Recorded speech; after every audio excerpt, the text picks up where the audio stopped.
건축에서 광주성이라는 주제로 강의를 하게 된 전남대학교 건축학부 이효원 교수입니다.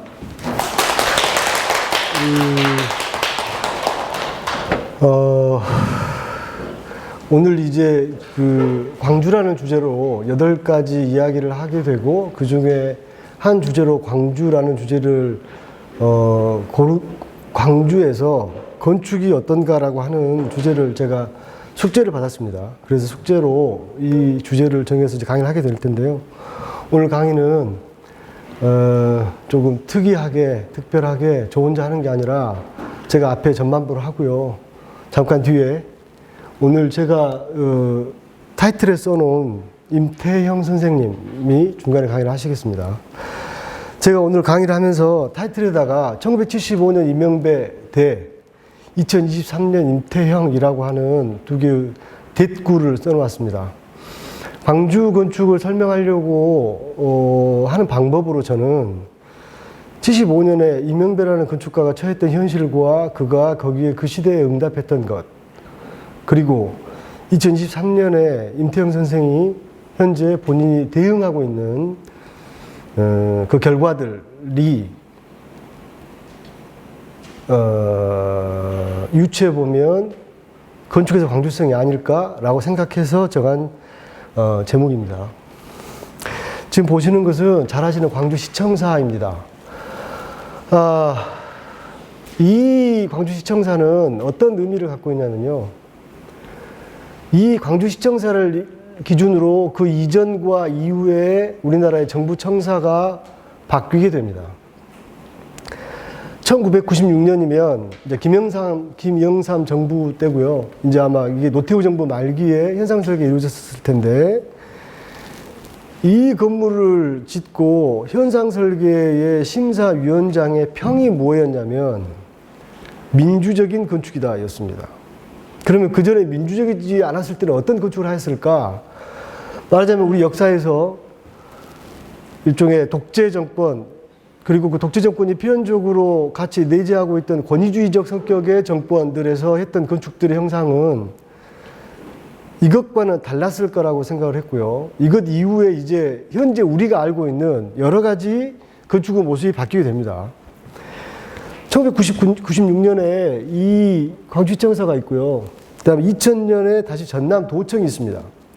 이 두 개는 문법이 똑같습니다. 사무실도 같은 금성건축이라고 하는 사무실입니다.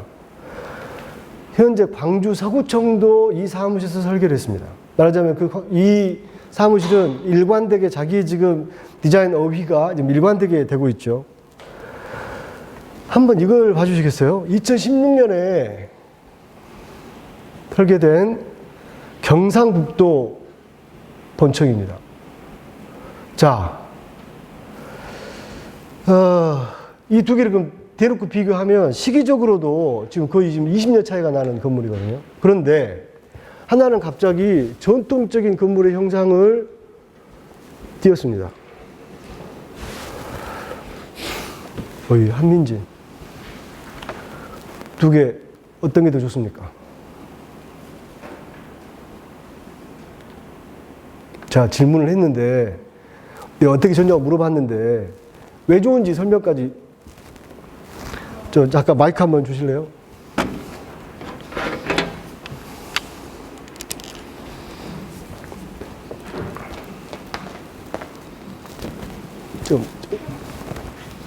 제가 지금 여기 제 학생이 아닌 분이 몇 분이 안 계십니다. 근데 제 학생들한테, 저 여학생, 지금 저기는 제 교양 수업을 듣는 여학생인데요. 엄청 똑똑한 학생입니다. 그래서 숙제를 지금 내주고 있는 겁니다. 광주광역시청 쪽은 그냥 건물 안에서 다 이동할 수 있을 것 같아서 좀 더 편해 보여서 광역시청 쪽으로 하겠습니다. 이동의 편의성 때문에 골랐다 이 말이요? 네. 자, 우리 옆으로 패스 최윤서 받아봐, 마시고. 저도 뭔가 시청이나 본청이라고 하면 그 안에 뭔가 일을 처리하러 가는 사람들이 편안하게 이동을 하면 좋을 것 같아서 저도 동선을 쉽게 알 수 있고 그 하나의 건물로 보이는 문의시청이 더 좋은 것 같습니다. 지금 저 두 명 다 1학년입니다. 좀 어처구니없는 수준의 말을 하고 있는데 다시 패스. 세연. 패스 줘봐봐. 세연 이제 4학년스럽게 한번 이 모든 설명 한번 해보세요. 두 개를 각각 크리틱해보고 어떤 차이가 있고. 일단 경상도 본청은 약간 상부 쪽에는 한국적인 걸 넣고 서부 쪽에는 근대적인 걸 이상하게 조합해서 디자인이 무슨 의도로 했는지 잘 느껴지지 않고, 그리고 왼쪽 시청 같은 경우에는 그런 이렇게 크게 디자인의 사무실을 하고 이제 아래 수평 쪽으로 있는 게 조금 더 분리가 잘 보여서 좋은 것 같아요. 4학년이어서 훨씬 낫긴 한데 제가 조금 더 여기다 솔직하게 말하면요. 제가 지금 저 지역 감정 없습니다. 그런데 경상북도에서 도대체 어쩌자고 이런 걸 설계를 할까? 2016년에. 자, 이제 기본적으로 이렇습니다. 역사를 전체를 놓고 보면 역사 속에서 모두 각자의 사람들은 각자의 시대에 자기 시대에 주어진 소고명에 응답하면서 그 시대의 사상과 그 시대의 기술로 응답해서 항상 반응을 할 것. 그것이 다음 시대 2023년에는 어떤 걸 했다고 증명할 수 있기 때문입니다. 그런데 경상북도 도청사는 무슨 2026년에 우리 전통적인 건축을 따라서 저렇게 하고 있는 걸까? 어처구니 없습니다. 그런데 이 어처구니 없다고 말하는 것 이전에 경상북도는 그 이유가 있었을 겁니다. 뭐냐면 자기들이 우리나라 유교, 유림의 본산이라고 주장을 하고 역사적으로 증명을 하죠. 사실 이 유교가 중심인 이유는 조선시대 내내 그 이전부터 전라도와 경상도 사이에 경상도는 항상 약자였습니다. 자기들이 항상 지배적인 권한을 긴 시간 갖고 있었기 때문에 그것이 자랑스러웠다고 생각할 수 있고 그 자랑스러움을 한옥이나 전통건축으로 표현해낼 수가 있습니다. 자, 그러면 광주와 경상북도 사이에 아이덴티티를 발현하는 방식이 완벽하게 달라지게 되죠. 잠깐 이 그림 한번 보겠습니다. 미학적으로 왼쪽의 그림은 여러분 많이 보셨어요. 역사 이래로 아름답다라고 하는 것이 무엇이냐고 물어보면요. 답할 때 다른 말로 뭐냐면 질서가 있다라고 답하는 게 쉬운 말입니다. 질서 중에 가장 쉬운 질서는 좌우 대칭입니다. 예전에 텔레비에서 그거 한번 나왔는데요. 미인과 미인이지 않은 사람을 좌우 대칭, 여러분 얼굴들이 다 좌우 대칭이신 것 같잖아요. 좌우 대칭을 딱 해봤더니 그때 김희선인가? 탤런트? 딱 좌우 대칭인 거예요. 참고로 저는 좌우 대칭이 아니에요. 상당히 사람들이 생각보다 좌우 대칭이 아니에요. 그래서 앞으로 누가 너 안 이쁘구나 그렇게 말씀하지 마시고 너는 좌우 대칭이 아니구나 라고 말씀하시면 되는 거예요. 지속적으로 좌우 대칭은 사실 현재도 유효한 계속 반복되는 질서의 원칙입니다. 그래서 아까 보여드린 광주시청과 경상북도 사이에서는 지금 경상북도는 좌우 대칭이라고 하는 가장 안정적인 미학적 기준을 설정을 했는데 광주시청은 전혀 다르게 이게 균형이 맞지 않는 걸 골랐단 말이에요. 자, 이 레오나르도 다빈치의 가장 이상적인 공간과 가페 오른쪽에 있는 이것은 1923년에 러시아에서 엘 리치스키라는 건축가가 디자인한 속에 연설대입니다. 여기 올라서 연설하는 거예요. 연설의 사진은 레닌입니다. 자, 근데 이것을 할 때 모양이 좀 특별하죠. 경사가 져 있고요. 근데 경사가 져 있으려면 어떤 느낌이 들어야 되냐면 이것은 지금 조금만 더 옆으로 넘어가면 넘어가 버릴 것 같은 그 막 넘어지기 일보 직전의 그 팽팽한 균형감에 머물러 있는 겁니다. 왜 이렇게 디자인을 할까? 자, 여러분 저는 건축의 역사에서 러시아 구성주의라고 하는 것이 1920년에 나오는데요.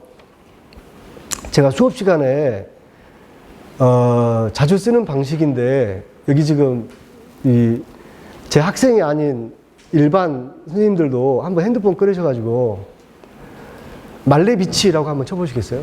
한글로 말레비치. 카자미르 말레비치인데 말레비치라고만 쳐보십시오.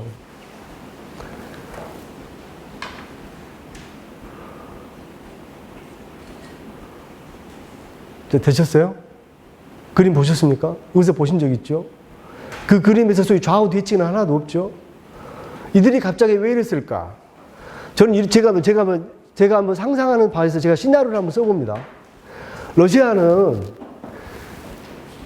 자기 원래 있던 황제 짜르를 목을 치고 혁명을 했습니다. 그리고 무슨 얘기였냐면 봉건시대 내내 신분제를 일거에 완벽하게 혁파했습니다. 그리고 공산주의 체제를 만들어냈죠. 말하면 전혀 다른 체제를 만들어냈습니다. 그런데 이 정치 체제가 전혀 새로운 건데 이 정치 체제를 만든 소위 정치 지도자들이 건축가들에게 숙제를 줍니다. 무슨 숙제? 지금까지 한 번도 보지 못한 건축을 해놔라. 이 이야기를 지금 제가 받는다고 하면 상상을 해보면요. 너 지금까지 한 번도 보지 못한 건물을 설계해 보세요 라고 해보면 생각만 해도 막막합니다. 너 지금까지 한 번도 없는 그림을 그려봐. 너 지금까지 한 번도 없는 건축을 해봐. 그런데요. 저희가 이제 역사를 배울 때 항상 하는 것이 뭐냐면 역사 이래 새로운 것은 항상 없다. 계속 역사는 반복되었으며 가장 창의적인 방법은 지속적인 모방, 지속적인 훈련을 통해서 한 발씩 바꾸는 것이지 새롭게 된 것은 한 번도 없습니다. 그런데 건축의 역사에서 러시아 구성주의는 완벽하게 새로운 것을 만들어냈습니다. 자, 이걸 보면요. 어떤 일이 생기냐면요. 광주는 건물을 설계하는데도 빨갱이스러운 겁니다. 자, 요 얘기를 하면 지금 여기 있는 학생들은 이해를 잘 못하는데요. 자, 우리가 레드 컴플렉스가 있어요. 빨갱이라고 하는 지목받는데, 좌익이라는 지목받는데 광주 사람들이 컴플렉스가 있는데, 우리는 광주 시청사를 그 레드 컴플렉스에서 맞는 컨셉에 맞는 건물을 가지고 있는 거예요. 자, 그러면 무슨 얘기냐면, 다시 좋게 한번 얘기해 볼 수 있죠. 경상도 사람들은 뭔가 전통적이고 그런 기준으로부터 그걸 받아들이고 안정적인 미학을 추구하는 거라면 광주 사람들은 뭔가 변화와 진보적인 태도를 쉽게 받아들이는 태도를 가지고 있는 사람들. 그리고 관습적인 권위에 대해서 거부하는 마음이 있는 사람들이 사는 도시다고 할 수 있습니다. 자, 근데 여기서 한 가지 문제가 있죠. 과연 광주가 그래서 그 집이 지어진 것이냐? 그 집이 지어지고 나니까 우리가 광주가 그렇구나. 광주에 지어진 그 집들로 광주가 그렇구나. 라고 생각을 해보면 후자인 확률이 높습니다. 광주에서 일어나는 일들 때문에 그것들이 모여서 이게 광주구나. 라고 생각할 확률이 높습니다. 아까 지금 방금 말씀드렸던 이 막 넘어질 것 같은 그 균형을 저희들이 영어로 다이나믹 시메트리라고 합니다. 동적인 균형이라는 표현을 쓰는데요. 이 건물이 소위 동적인 균형 흉내를 내고 있는 건데 이게 지금 역사 속에서 거의 첫 줄에 들어갈까 말까 한 아파트의 시초입니다. 이 아파트를 지었는데요. 뭐냐면 이 기본 동이 이거는 반사가 돼서 안 되네요. 본 건물이 있고 왼쪽에 맞으면 균형을 깨고 뭐가 한 덩어리가 하나 있는 거예요. 이게 아파트인데 여기 평면도를 보시면 여기 약 14가지 정도의 주호 평면도가 나옵니다. 아니, 8가지가. 말하자면 우리 아파트를 크게 지었는데 이 안에 12평, 13평, 32평, 24평 여러 가지 종류의 것을 공유되어 있다는 거예요. 자, 이 아파트가요. 어디서 만들어진 제도냐면 사회주의, 공산주의 국가에서 만들어진 주거 유형입니다. 왜 만들어지냐면요. 우리가 지금 이 사회를 사회주의 세력권과 자본주의 세력을 버텼을 때 미국과 영국을 비롯한 우리나라까지 포함한 모든 나라에서 주거는 개인의 문제입니다. 내가 알아서 준비해서 내가 알아서 주거를 준비하는 거예요. 근데 공산주의는 주거를 기본적으로 나라에서 책임져 주는 겁니다. 나라에서 책임진다는 뜻은 무슨 말이냐면 비싸서는 곤란하죠. 비싸서는 곤란해. 대량 공급해야 됐고 그 시기를 따져보면 저렴하되 대량 공급하고 또 하나 거기에서 나오는 건 뭐냐면 야 새로운 아파트 이 혁명 이전에 러시아 일반 인민들의 삶은 정말 설명할 수 없이 아주 잔혹한 삶을 살고 있었습니다. 그것들에 대해서 혁명을 일으키고 나서 일종의 주거 품질을 만들어주는데 이런 건물이 지어지는 거죠. 여기에 레닌이 한마디 덧붙입니다. 진정한 여성 해방과 공동체의 실현은 인민들이 자질구레한 집안일을 개개인이 아닌 사회적으로 해결하는 것에서부터 시작된다. 이 문장으로 저 집이 지어진 겁니다. 말하자면 이 앞에 나와 있는 저 왼쪽에 것이 뭐냐면 공동 세탁실, 공동 식당, 타가소 등이 있는 곳입니다. 자, 그러니까 우리가 현재 지금 우리가 엄청 살고 있는 아파트가요. 우리나라에서는 어떤 느낌이냐면 이게 지금 일종의 자산 가치를 증식하는 중요한 수단이고 수단일 뿐더러 어떤 느낌이냐면 새로 계속 비싼 아파트가 지어지면 그 아파트를 공급하는 회사들은 어떤 거냐면요. 야, 이 집에 사는 내가 되게 잘 나가는 것 같다라는 느낌을 주려고 하는 아파트들을 만들어내고 있습니다. 그래서 내가 남들과 차별받기를 원합니다. 여러분 뉴스에서 보시겠지만 임대아파트하고 절대 공유하기를 원하지 않습니다. 임대아파트 학생들이 내 단지를 지나는 것 또한 하지 않습니다. 그게 현재 우리의 현실인데 원래 아파트라고 하는 것이 그런 게 아니었다. 같이 살자고 하는 것이었는데 한국에 와서 묘하게 변질되고 있습니다. 제가 잠깐 이렇게 해서 러시아 구성주의 설명을 좀 드렸는데요.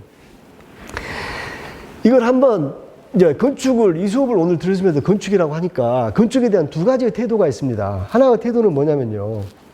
건축이 뭔가 있어 보인다고 생각하는 태도입니다. 야, 건축이 저 건축가이고 여기 건축가 학생들 여러 명이 있는데 야, 건축이 뭔가 있어 보여. 괜찮아. 뭐가 있냐면요. 한번 제가 글로 한번 써볼게요.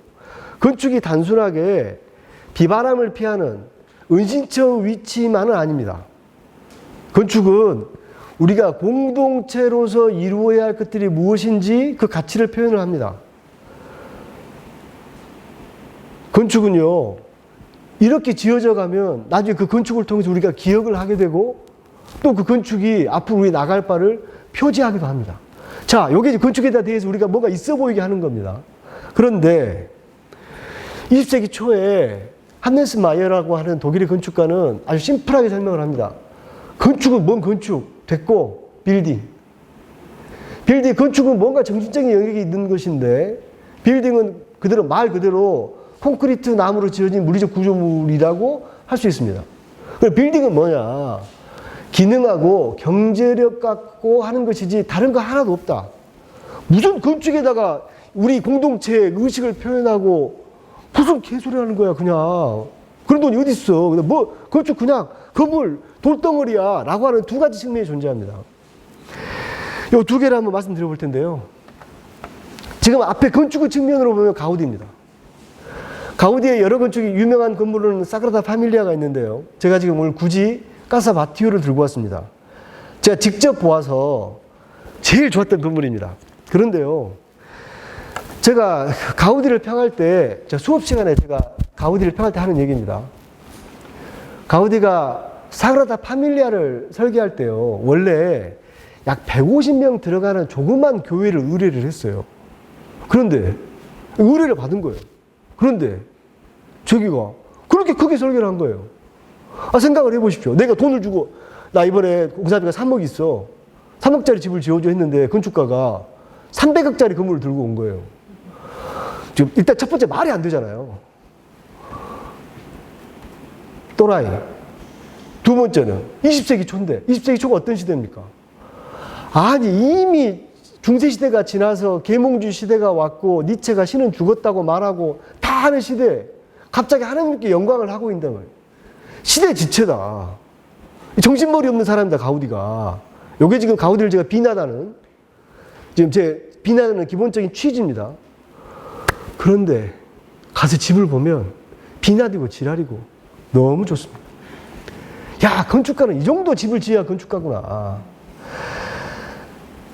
여기 입장료가 우리나라도 6만 원 정도 됩니다. 다음에 가시면 꼭 입장료 아까워하지 마시고 들어가 보십시오. 밖에서는 이렇게밖에 안 보이는데 소위가 사는데요. 제가 제일로 진료에 맞지 않는 건물입니다.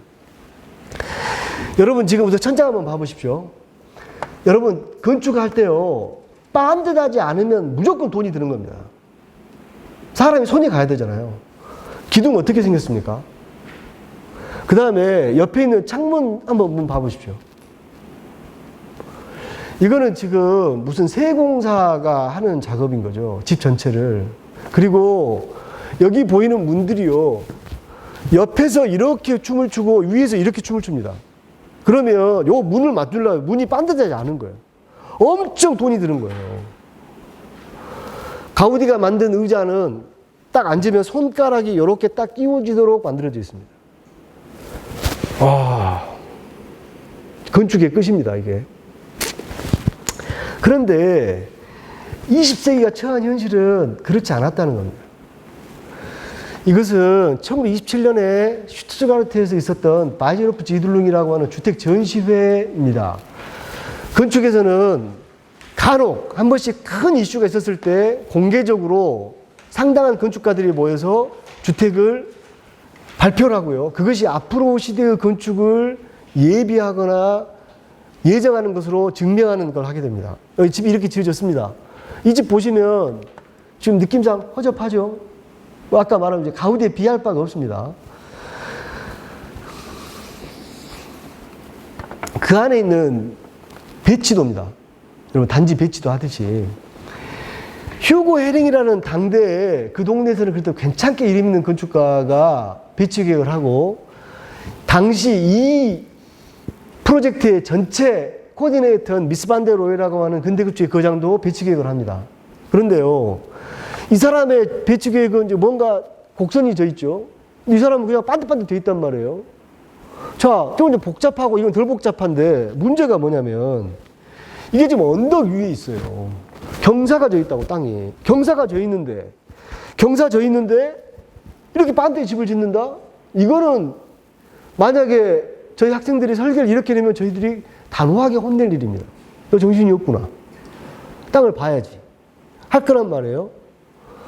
그런데 이 얘기를 가서 설명을 좀 해보면요. 휴고 헤링이라는 건축가는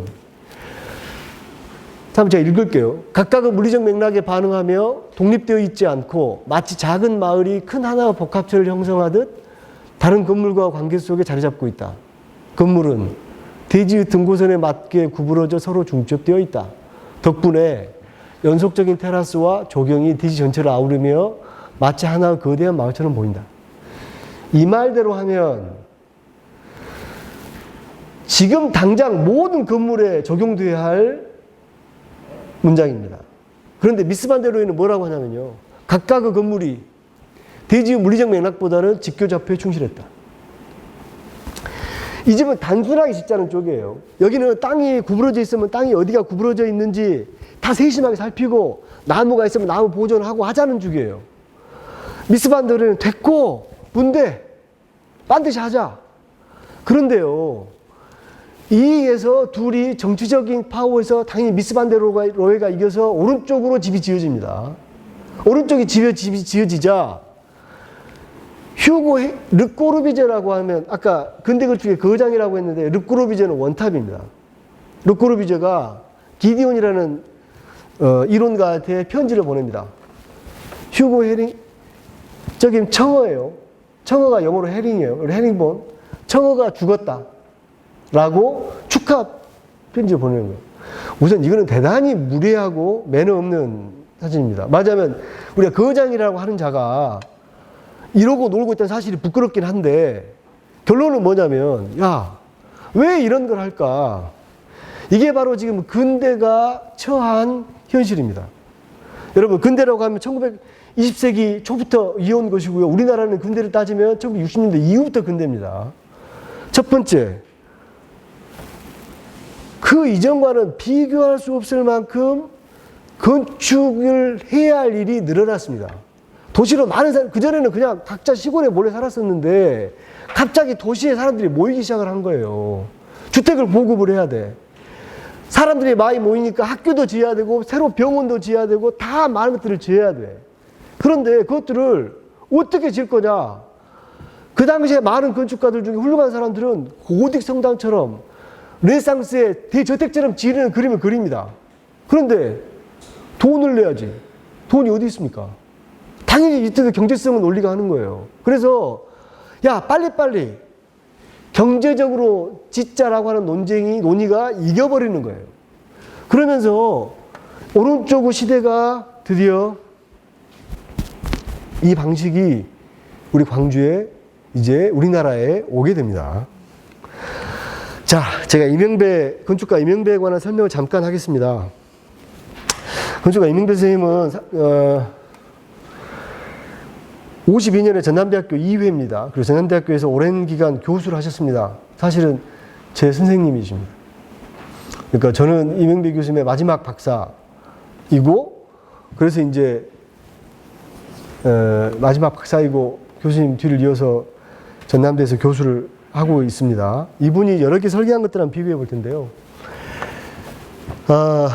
이 밑에 있는 건물이 지금 전남대 공대 2호관입니다. 저희 건축가 사용하는 겁니다. 오늘 또 학교 안전진단을 하러 온 어떤 외부인이 뭐라고 하냐면 이 건물 너무 오래돼서 허접한데 새로 안 지으십니까? 라고 저한테 물어봤어요. 저는 선생님 것이기 때문에 이걸 저 퇴직할 때까지는 끝까지 지키고 있을 계획인데 이 건물이 보시면 너무 못났습니다. 그런데 그 위에 있는 건물이 1919년에 바우하우스라고 하는 건물입니다. 이 건물이 어떤 의미를 갖냐면요. 설명을 해볼게요. 처음으로 건축학교라는 걸 제가 아까 러시아 구성주의 얘기하면서 야 지금까지 한 번도 보지 못한 건물을 지어봐 라는 숙제에 러시아 구성주의자들이 응답했다고 했잖아요. 이 1919년에 바우하우스의 그로피우스라는 건축가는 또 숙제를 받습니다. 야 우리가 새로운 시대에 새로운 만든 건축가 양성을 해야 되겠어. 새로운 시대에는 어떤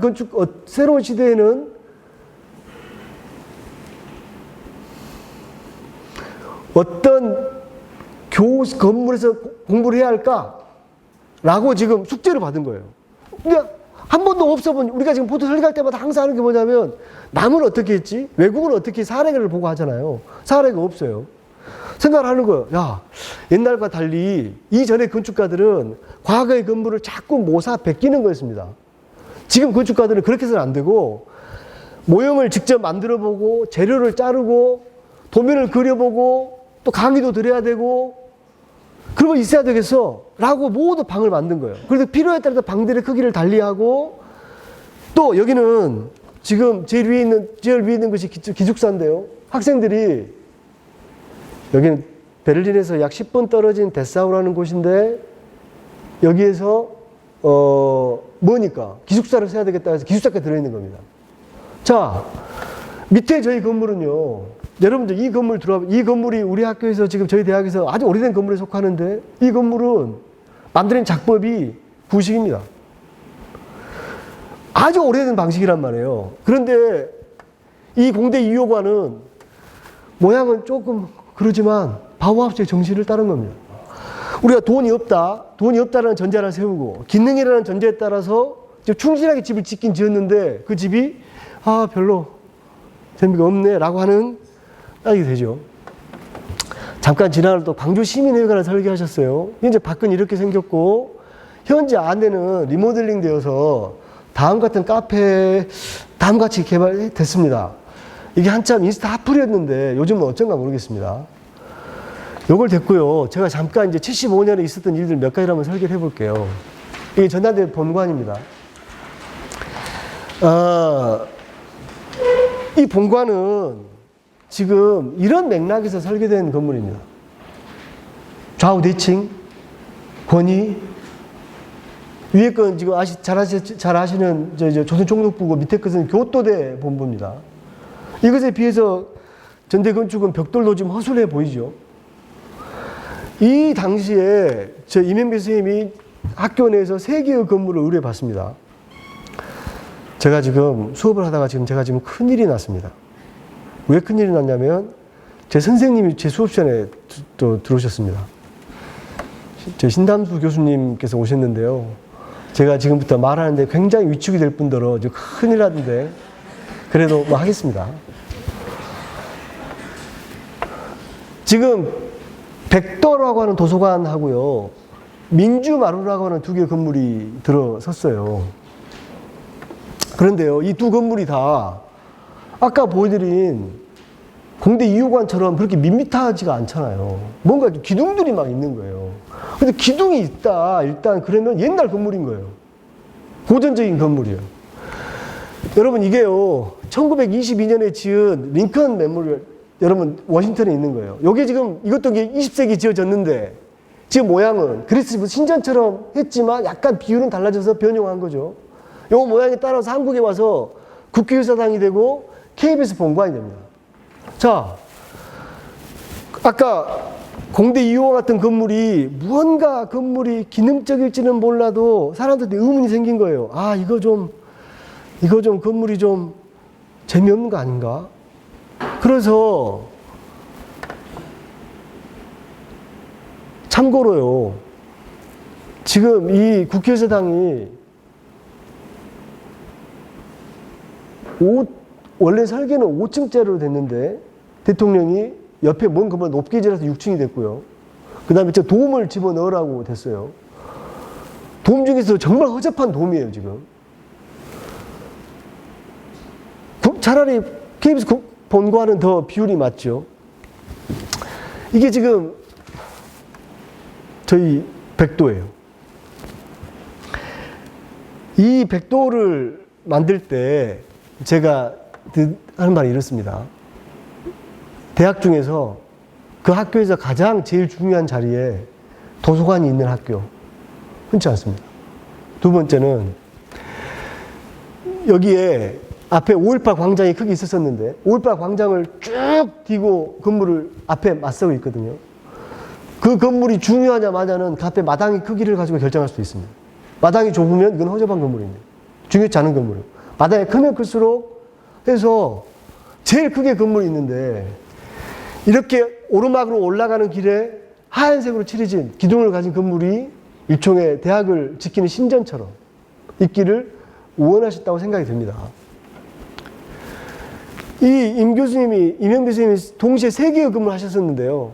하나가 학생회관이고 오른쪽에가 대강당이 있는데 대강당을 한번 봐보십시오. 지금 뒤에 있는 건물은 뭔가 좀 엄청 허술하잖아요. 벽돌로 지어지고. 건물이 전체적으로 지어진 것도 아니라 앞에만 지금, 그러니까 앞에 화장만 엄청 잘하고 뒤에는 엄청 허술하게 지어진 거예요. 이거를 왜 그러실까? 왜 이런 어려움이 있었을까? 미루어 보면 이렇습니다. 1975년에 이미 아까 말한 건축이 단순하게 건물로서 기능과 경제성만을 다루는 것이 아니다라는 걸 깨달은 건물들이 있었을 때 어떻게 반응할 거냐에 건축가 이명배는 고전적인 기둥을 통해서 그것들이 소위 권위 있고 웅장하게 보이도록 의도하셨던 것 같습니다. 그러면 집 전체를 좋게 지을 수 없는데도 어쩔 수 없이 우리가 그 정도 선에서 한번 해결해내고 있는 거죠. 제가 2개의 작품을 비교할 텐데요. 울돌목에 가시면 여러분 그 울돌목을 사이에 두고 진도 전망대가 있고 한쪽에 명량 해전사 기념관이 있습니다. 이 해전사 기념관은 제가 설계한 겁니다. 그런데 이 진도 타워가 주장하는 바는 뭐냐면요. 이분이 지금 해남 땅끝 전망대를 설계한 분이거든요. 그러니까 저희 선배신데 이 건물을 짓기 전에 다음 같은 스케치를 그렸습니다. 야, 건물이 뭔가 좀 이렇게 있어 보이게 한 거죠. 뭐 상징하는 바도 있고. 이게 지금 1980년대, 90년대 광주 건축가들이 애써서 노력해 왔던 겁니다. 뭘 노력해 왔냐면 계속해서 몸이 건조한 건물이 아니라 뭔가 의미를 가지고 상징하고 뭔가를 기억해내게 하고 하는 것들을 지금 하는 거죠. 물론 이렇게 건물이 처음 스케치는 멋졌지만 지어진 것은 여러 가지 여건상 아까 그렇게 지어졌지만 그래도 또 인기 있는 건물이었습니다. 진도 전망대라는 걸 설계했는데 여기에 지금 꽂혀 있잖아요. 이게 뭐냐면 진도 전망대니까 여기 울돌목이니까 이순신을 상징을 해야 돼요. 뭘 상징하냐? 이순신 상징했다 하면은 거북선입니다. 그런데 명량해전에는 거북선이 없었습니다. 원균이 다 해먹고 하나도 없단 말이에요. 판옥선 13척밖에 없어. 그래서 쓸 수가 없어. 이 선배가 그때 막 김훈 선생의 칼이라는 소설을 읽고 칼 딱 꽂은 거예요. 자, 무슨 얘기냐면 이제 그 고민이 있는 거죠. 그렇게라도 뭔가 설득을 하려고. 제가 이 건물을 설계하게 되면서 저는 어떤 것도 의미하지 않기라고 하는 주제를 가졌습니다. 속에 그 안에 저희 전시관이 기능을 하는데 밖에 굉장히 큰 일종의 프레임 혹은 스크린을 만들어서 여기는 바로 자기가 대상으로 하는 전시장의 기본 맞으면 직접 전투가 일어나는 바로 아파트 앞에 있는 전시관이잖아요. 그래서 그 자연 울돌목 자체가 전시의 대상이어서 그걸 볼 수 있게 돼야 된다고 생각을 했고요. 스크린을 왔다 전시관 들어갔다 하면서 볼 수 있기를 하길 원했고 또 하나는 그 밖에 있는 수많은 것을 막기를 원했습니다. 왜 막기를 원했냐면요. 여기 가보시면요. 바로 뒤에 노란색 페인트로 칠해진 거북선 모양의 콘크리트 유소스텔이 있어요. 환장하겠어 지금 전부 다. 이수진만 하면 하는 거예요. 그래서 저는 그걸 뺐단 말이에요. 저는 스스로 이 건물이 자랑스럽습니다. 그런데 인기가 없습니다. 진도 전망대에 패했습니다, 제가. 어쨌든 제 입장은 그렇다 이겁니다. 지금 이 건물입니다. 이 방의 설계를 제가 의뢰를 받기를 우리 전남대학교에서 출신의 김남주 시인을 기리는 공간을 만들기를 원했습니다. 이 공간을 받았어요. 받았는데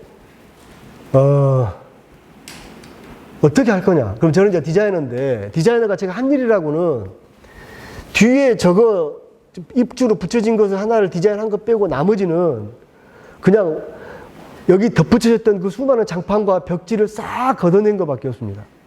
걷어냈더니 지금 반은 위에는 페인트를 칠했고요. 밑에는 여기는 이제 다시 곰팡이가 들었는데 밑에 보면 저거는 저희들이 걷어낸 상태 그대로입니다. 저희들 말로 역사의 흔적을 남겨놓은 거죠. 지금 천장을 보시면 전부 다 드러내놨습니다. 여러분 저렇게 하려고 1억 들었습니다. 미친 짓입니다. 저 그대로 드러내기만 하는데 왜 드러내려고 하니까 드러내고 거무줄 다 닦아내고 콩기름 먹이고 하는데 1억 들었습니다. 그런데 최근에 인문대 학장이 여기 비가 와가지고 왕창 비가 샜다는 거예요. 저를 약간 기분 나쁘게 말하는 거예요. 저희 세계에 있는 말이 있습니다. 제가 만약 공사를 완공했는데 제가 설계했는데 그날 비가 지면 그것을 어떻게 할까? 엄청 민망하죠. 미안하고 얼굴 빨개진 일이죠. 아까 그 꼬르비제가 실제로 자기가 설계한 건물에 기공식을 하는데 비가 샜습니다. 꼬르비제가 어떻게 했을까요? 비가 새니까 그 사람 시장에 뭐예요? 비가 새고 짜증을 냈을 거 아니에요. 꼬르비제가 왜 거기 있냐? 이쪽으로 오시오. 그래서 저도 그 태도를 이어받아서 인문학자에 뭐라 해도 저는 이렇게 모르고 비가 좀 새고 그러는 것이 나보다 어쩌라면 내가 지금 무슨 비방수업자야 뭐 이러면서 그러고 말았습니다. 그랬는데 제가 이 건물을 지으면서요 뒤에다가 이 나무로 실크 스크린을 하나 했습니다. 사실은 저한테 허락받지 않고 없애버렸습니다. 근데 제가 왜 이걸 얘기를 말씀드리냐면 저는 아까 말한 바우하우스 2호관 같은 기능적인 건물이 어떻게 될 거냐에 관심이 많은 건축가인데요. 계속 없으니까 의미를 부여하려고 하는 거예요. 의미를 부여하려고 하는데 제가 김남주 시인의 시 중에 시 하나를 발견했습니다. 김남주 시인이 전부 다 마음 아프신데 그 중에 하나 유일하게 사랑에 관한 시인데 그 사랑은이라는 시의 중간에 한 그루 나무를 심을 줄 안다 라고 써져 있습니다. 그래서 제가 나무를 실제로 인조 모양 나무를 만들려고 했는데 못했습니다. 왜냐하면 저 간격이 안 나와서. 그래서 프린트를 해놨었는데 이 나무 모양은 여러분 되게 나무가 좀 지금 없어 보이죠? 나무가 예를 들어서 나무가 밝을 수도 있잖아요. 이 나무는 조금 약간 어두침침한 느낌이잖아요. 조각가 자코메티가 디자인한 고도를 기다리며 무대에 사용되었던 나무 모양입니다. 없어졌으니까. 자, 제가 이제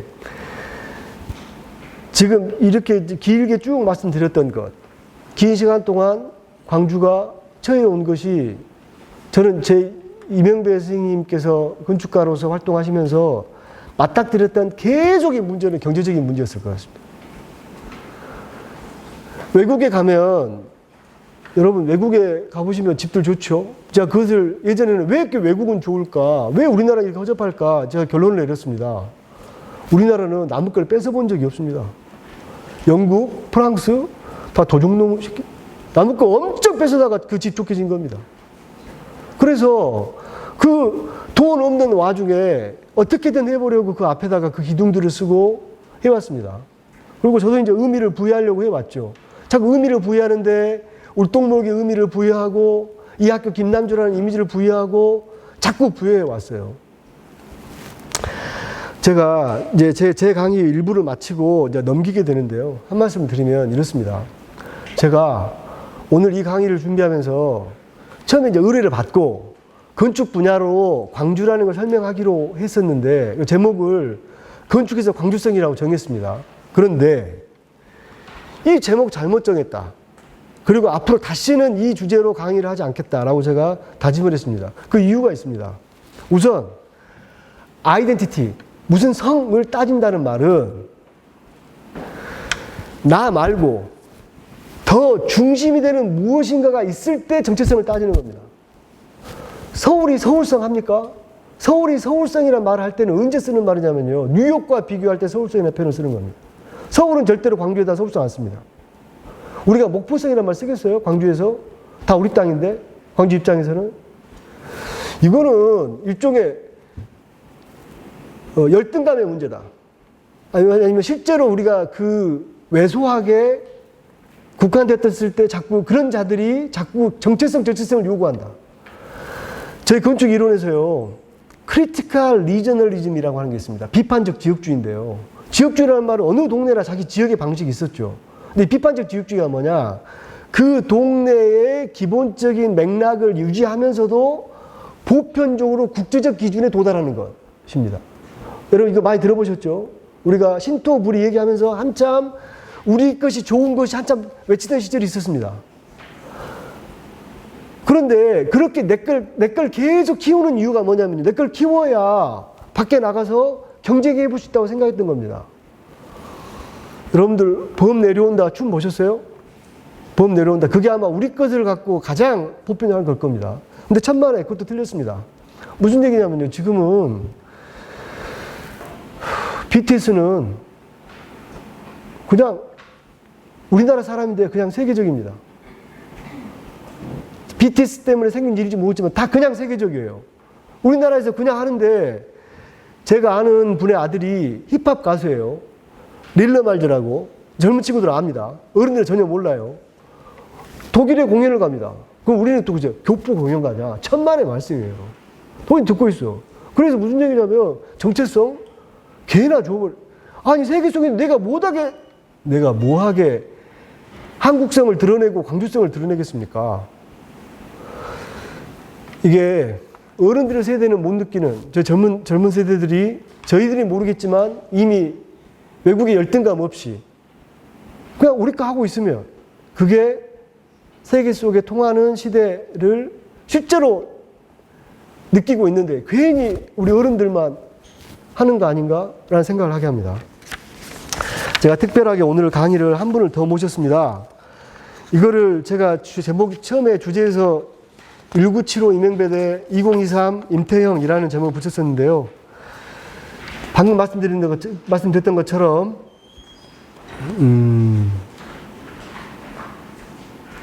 열등감 없이 그냥 자기 건축하는 사람 로스 건축가로 모셨습니다. 임태형 선생님을 제가 소개하겠습니다. 전남 광주에서 출생했고요. 광주대학교 건축과 졸업하고 조선대학교에서 석사과정 맡고 계십니다. 광주 서울에서 실무 경험 쌓았고요. 많은 지역에 작업하고 계십니다. 광주광역시 건축상, 최우수상 뭐 여러 가지 상을 타셨고요. 현재 광주광역시와 전라남도 공공건축가, 광주 전남 전북 건축사 신문 사랑 편집인, 광주대학교 겸임교수 등을 수행하고 있습니다. 무엇보다 2023년 한국건축문화대상 본상 수상자입니다. 임태형 선생님을 모시겠습니다.